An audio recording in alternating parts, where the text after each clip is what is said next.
भोरे भोरे छोड़िए के चल गलही घटिया गे कहल बिन बतिया। भोरे भोरे छोड़िए के चल गलही घटिया गे कहल बिन बतिया। किया दियाबे तोहर मीठी गे बतिया। किया दियाबे तोहर मीठी मीठी बतिया। की रही रही उठे दर्द गे छतिया।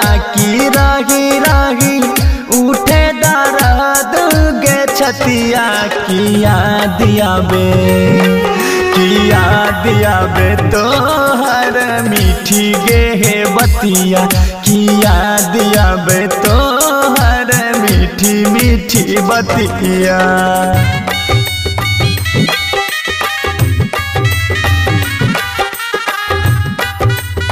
Music by Amarjeet अलवेला।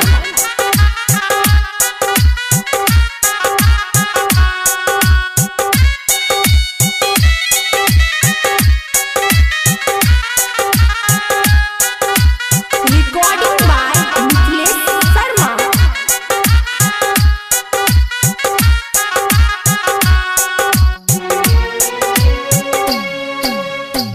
कैसे के तोरा बिना जीवो हम जान गे।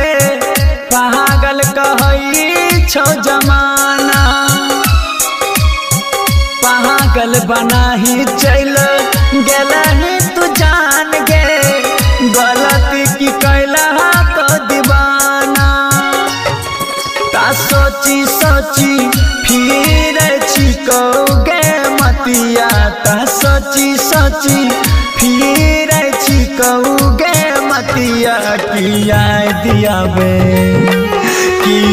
दियाबे तोहर मीठी गे बतिया।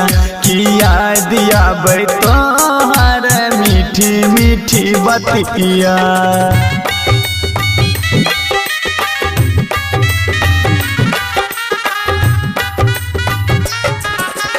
JMD recording studio Sujanpur Garhpura.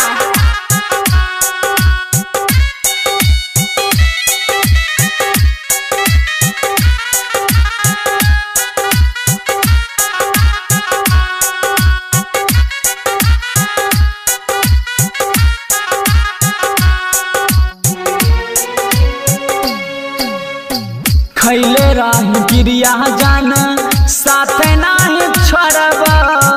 चल गली हमारा भुला के। ऐसन कोनो दुख रहो हमारा बताईती। छोड़ गली दिलावा दुखा के। तारोहित विजय बिहारी पीटे छतिया। तारसिया विजय बिहारी पीटे छतिया। किया दियाबे तोहर मीठी गे बतिया।